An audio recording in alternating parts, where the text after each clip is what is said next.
Svi poznajemo inteligentnu djecu kojima ne odgovara školski sustav, koji od svih traži da budu isti, da budu fini, da budu poslušni, da imaju uredne bilježnice, a neki su jednostavno silno inteligentni, ali nepromišljeni, previše brbljaju, prebrzo trče, imaju neuredne bilježnice.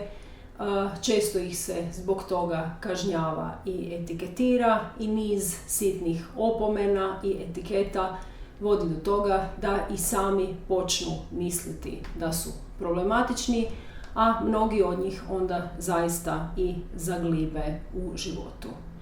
To nije jedina tema romana kojeg želim preporučiti, ali sam za vrijeme čitanja o njoj jako puno razmišljala.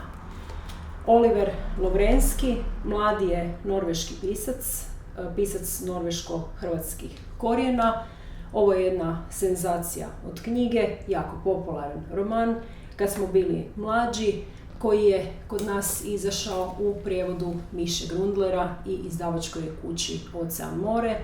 O njemu smo zadnji put razgovarali na čitateljskoj radionici Kabinet čuda, koja se odvija u knjižari Fraktura, a financira je Grad Zagreb. Ovo je jedan roman koji govori o grupi najboljih prijatelja, tinejdžera, dječaka koji odrastaju u Oslu. Oni su Somalac, Indijac, Norvežanin hrvatskih korijena, dolaze iz siromašnih uvjeta, iz disfunkcionalnih obitelji, pa iako su neki od njih odlični i perspektivni učenici, oni odrastaju prepušteni sami sebi, jer su roditelji im se ili ubijaju od posla, ili se ubijaju od alkohola, ili su jednostavno beznadni, tako da će glavni lik u jednom trenutku napisati: nije nam falilo snova, nego nade.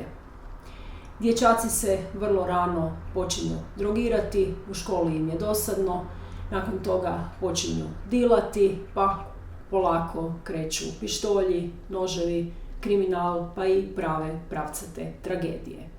Jedna od velikih tema ovoga romana je i odrastanje dječaka, muškost i emocije. Glavni likovi su jako povezani, oni su burazi koji ginu jedni za druge, koji doslovce su spremni ginuti jedni za druge, ali vrlo teško govore o svojim osjećajima i što je situacija strašnija za njih, to oni teže o njoj govore. Iz naše perspektive zanimljivo je čitati ovu knjigu jer mi iz balkanskih zemalja Skandinaviju doživljavamo kao slobodnu, demokratsku, razvijenu, kao i njihovo obrazovanje, a priča ovih dječaka svjedoči jednom ksenofobnom i rasističkom društvu, zatvorenom prema različitima, koje zapravo nije prepoznalo probleme niti potencijal tih dječaka, niti im je uspjelo pomoći. Dakle, govori o jednom sustavu koji je zapravo zakazao.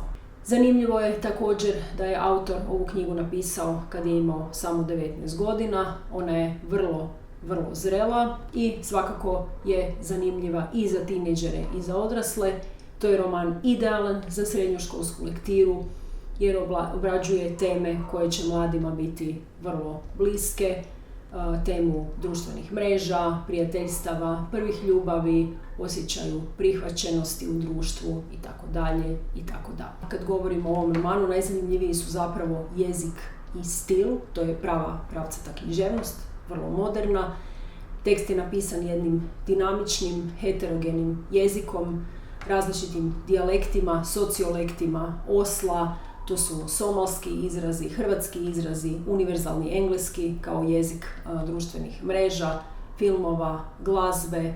Stil je vrlo suvremen, napisan je u kratkim osječcima teksta koji se mogu čitati kao poruke, kao Instagram postovi, Facebook, malo je interpunkcija, malo je velikih slova, mogu se čitati kao poruke na WhatsAppu i ponekad se čini kao da vam neko vrlo dinamičnim jezikom priča priču. To je baš pravcati glas nove generacije, a meni je isto jako zanimljivo da je on u kratkom tekstu, dakle u tim kratkim haiku odsječcima teksta, uspio vrlo uspješno oslikati karaktere i atmosferu u kojoj se oni nalaze, dakle vrlo dobro ih upoznajemo u vrlo malo teksta, a pritom nam donosi i jako lijepe poetske slike i vrlo je filmičan u nekim dijelovima.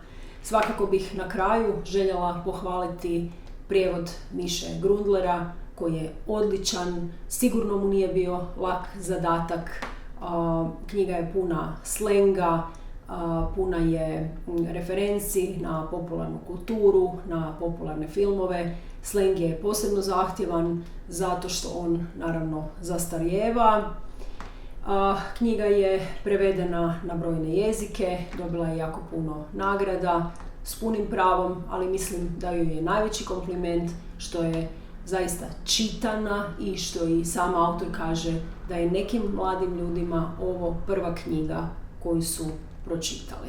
Zato svakako čitajte Olivera Lovrenskog, možda vi stariji da biste bolje razumjeli mlade ljude i njihove probleme, a svakako je treba dati mlađima jer će se s njom sasvim sigurno moći poistovjetiti.